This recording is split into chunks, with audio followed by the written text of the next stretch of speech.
what's up? Welcome back to the second part of our 80386 DX microprocessor series. और आज हम architecture of 80386 DX के बारे में डिस्कस करेंगे. This is second part of our microprocessor first unit.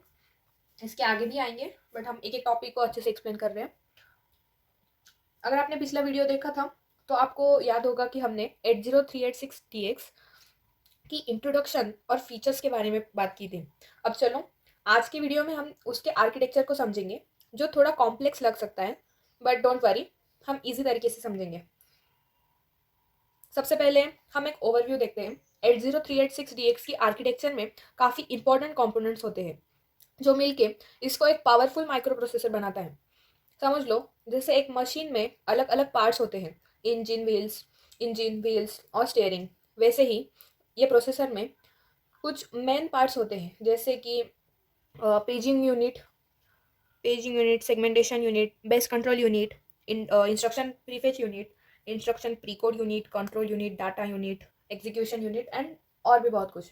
अब ये नाम थोड़ा कंफ्यूजिंग लग सकते हैं लेकिन अगर हम इनको ब्रेक डाउन करके समझेंगे तो सब क्लियर हो जाएगा. चलो अब हम एक एक कंपोनेंट को समझते हैं. सबसे पहले paging unit, prefetch unit. Fetching instructions, functions retrieves instruction from memory before they are needed. तो पीयू का काम होता है डाटा को प्रोसेस करना, जैसे आप अपने दिमाग में होता है, तुम सोच रहे हो और डिसीजन ले रहे हो, वैसे ही प्रीफेच यूनिट अपना काम करता है. अगर तुम्हारे पास एक मैथ प्रॉब्लम हो तो पीयू वही सॉल्व करता है.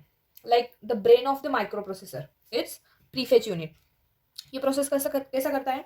The bus interface unit फेचेस instructions from memory. मतलब जो हमारा ये जो है बस कंट्रोल यूनिट, वो क्या करता है? इंस्ट्रक्शंस लेता है मेमोरी से. These instructions are stored in the instruction queue to avoid delays. मतलब डिले को अवॉइड करने के लिए हम जो भी ये इंस्ट्रक्शन है ये इंस्ट्रक्शन क्यू में स्टोर करते हैं. Prefetching happens in parallel with the execution to improve performance. So ये सब चल रहा होता है तभी प्रीफेचिंग हैपन्स, तभी प्रीफेचिंग होती है parallelly to improve our microprocessors performance. Next है हमारा डिकोड यूनिट. नहीं, हाँ ठीक है, नेक्स्ट है हमारा डिकोड यूनिट, डिकोडिंग इंस्ट्रक्शंस. सो डिकोडिंग यूनिट का काम क्या होता है हमारा? जो भी हमारी इंस्ट्रक्शंस देते हैं हम, मतलब जो भी हमने पिछले वीडियो में मैंने बताया था कि हम पाइथन यूज़ करते हैं इंस्ट्रक्शंस देने के लिए कंप्यूटर को, वैसे यहाँ पे माइक्रो प्रोसेसर में असेंबली लैंग्वेज होती है तो वहाँ पे हम इंस्ट्रक्शंस देते हैं कंप्यूटर को. तो ये डिकोड यूनिट क्या करता है? उस इंस्ट्रक्शन को डिकोड करता है. Translates fixed instructions into machine level operations. मतलब अब हम जो भी हमारे इंस्ट्रक्शन देंगे वो डिकोड यूनिट क्या करेगा? उसको डिकोड करके हमारे कंप्यूटर को बताएगा. लेट्स सी कि डिकोड यूनिट काम कैसे करता है. The decode unit takes instructions from the instruction queue. जैसे कि हमने पहले पॉइंट में देखा था कि हम जो हमारे इंस्ट्रक्शंस है वो प्रीफेच यूनिट में इंस्ट्रक्शन क्यू में स्टोर करते हैं. तो डिकोड यूनिट क्या करता है? वो क्यू से इंस्ट्रक्शंस लेता है. It breaks complex instructions into micro operations. मतलब आपने अगर उसको it breaks complex instructions into micro operations if needed. मतलब आपको जो भी इंस्ट्रक्शंस क्यू में जो है इंस्ट्रक्शंस रहते हैं वो अगर ज़्यादा कॉम्प्लेक्स हो तो डिकोड यूनिट क्या करता है? उसको माइक्रो ऑपरेशंस में कन्वर्ट करता है जिससे कि आसान हो जाएगा. The decoded instructions are then send to the execution unit for processing. फिर डिकोड यूनिट किसको सेंड करता है? जो भी हमारे इंस्ट्रक्शंस है वो एग्जीक्यूशन यूनिट को सेंड करता है. ये किस लिए काम करता है? प्रोसेसिंग इंस्ट्रक्शंस के लिए. इसका फंक्शन है कि एग्जीक्यूट्स द डिकोडेड इंस्ट्रक्शंस. ये काम कैसे करता है? The ALU, arithmetic logic unit, performs arithmetic and logical operations. General purpose registers hold immediate data and results. The control logic determines the instruction flow and execution order. The results are stored in the registers or memory based on the instruction. So execution unit में क्या क्या present होता है हमारा? ALU present होता है. General purpose registers use होते हैं जो कि हमारे वैल्यू या रिजल्ट स्टोर करने के लिए यूज होते हैं. The control logic determines the instruction flow and execution order. जो भी हमारा इंस्ट्रक्शन का फ्लो होगा या हम किस ऑर्डर में एग्जीक्यूट करेंगे वो हमारा कंट्रोल लॉजिक यूज डिटरमाइन करता है. The results are stored in the registers और memory based on the instructions. So instruction के मतलब जैसे इंस्ट्रक्शंस आपको मिलेंगे वैसे आप रजिस्टर्स में इंस्ट्रक्शन स्टोर करोगे. सेगमेंट यूनिट, फोर्थ है हमारा segment unit. Translating logical to linear address. मतलब रजिस्टर्स में क्या होता है? जब भी हम कुछ भी डाटा हमारा रजिस्टर से मेमोरी में स्टोर करते हैं तो उसको सब मतलब एड्रेस की ज़रूरत होती है. तो फोर्थ सेगमेंट यूनिट में क्या होता है? It translating logical to linear address. So function है इसका converts logical addresses into linear addresses. ये काम कैसे करता है? Uses segment registers and descriptor table. So segment unit में हमें सेगमेंट रजिस्टर्स का ज़रूरत होती है जो कि हमारे रिजल्ट स्टोर करने के लिए काम आते हैं. Ensures proper memory access control. If paging is disabled the linear address is used directly as the physical address. अगर पेजिंग को डिसेबल कर दिया गया तो हमारा जो भी लीनियर एड्रेस होगा वही directly as the physical address use करेंगे हम. अब बात करते हैं पेजिंग यूनिट की. तुम्हें याद होगा कि तुम्हारे कंप्यूटर की मेमोरी लिमिटेड होती है, राइट?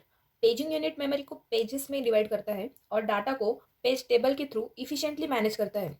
जैसे एक लाइब्रेरी में बुक्स को अलग अलग शेल्फ्स पे रखा है, वैसे पेजिंग मेमोरी को हैंडल करता है.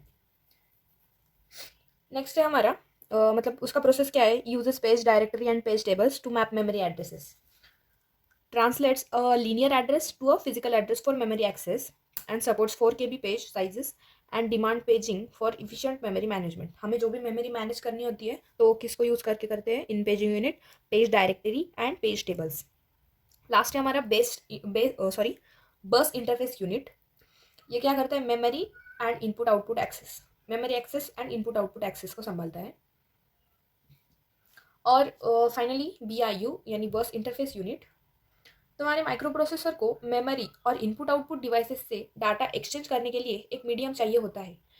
बस इंटरफेस यूनिट वही काम करता है. वो डाटा को प्रोसेसर से मेमोरी तक या इनपुट आउटपुट डिवाइसेस तक ट्रांसफ़र करता है. मतलब BIU क्या करता है? आपका जो डाटा है वो प्रोसेसर से मेमोरी तक या इनपुट आउटपुट डिवाइसेस तक ट्रांसफ़र करता है. जैसे एक पोस्टमैन जो लेटर डिलीवरी करता है वैसे ही हमारा बस इंटरफेस यूनिट काम करता है कि यहाँ से डाटा लिया और हमारे इनपुट आउटपुट डिवाइस को दिया. ओके, सो एक ओवरव्यू देख लेते हैं. एग्जीक्यूशन यूनिट से देखते हैं कि जब डिकोड यूनिट ने इंस्ट्रक्शन डिकोड कर दिया तो एग्जीक्यूशन यूनिट उसको एग्जीक्यूट करता है. समझ लो तुम्हारे पास एक रेसिपी है और तुम वो रेसिपी फॉलो कर रहे हो, वैसे ही एग्जीक्यूशन यूनिट इंस्ट्रक्शंस को एग्जीक्यूट करता है. नेक्स्ट था हमारा सेगमेंट यूनिट. इसका काम था मेमोरी को सेगमेंट्स में डिवाइड करना और इफिशिएंटली मैनेज करना. जैसे तुम्हारे घर में रूम्स है, एक लिविंग रूम, एक बेडरूम, एक किचन, वैसे ही सेगमेंट यूनिट मेमोरी को ऑर्गेनाइज करता है और इंश्योर करता है कि सब कुछ अपनी जगह पर हो. और पेजिंग यूनिट देखा, देन देखा बस इंटरफेस यूनिट. और समरी है कि हमारा डाटा फ्लो कैसे काम करता है इस माइक्रो प्रोसेसर में, हमारे इस आर्किटेक्चर में. पहले तो prefetch unit फेचेस instructions from the memory. Decode unit वो जो इंस्ट्रक्शन हमने फेच किए थे उसको वो ट्रांसलेट करता है मशीन लेवल ऑपरेशंस में. Execution unit performs arithmetic, logical और कंट्रोल ऑपरेशंस. हमारे जो भी हमने इंस्ट्रक्शंस में अगर कुछ ऑपरेशंस दिए होंगे, अरिथमेटिक दिए होंगे, लॉजिकल या कंट्रोल, वो सब ऑपरेशंस कौन करता है? Execution unit. Segment unit translates logical address into linear address. जो भी हमारा लॉजिकल एड्रेस होता है वो सेगमेंट यूनिट लीनियर एड्रेस में कन्वर्ट करता है. And paging unit linear address को फिजिकल एड्रेस में कन्वर्ट करता है, सब मेमोरी में स्टोर करने के लिए.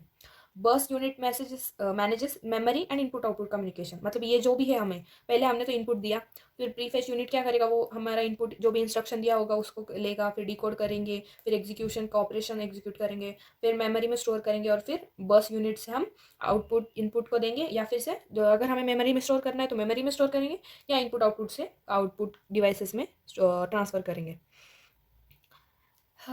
ओके, और याद रखना कि तुम्हें आर्किटेक्चर की डायग्राम निकालनी है एग्जाम में, वो यही है.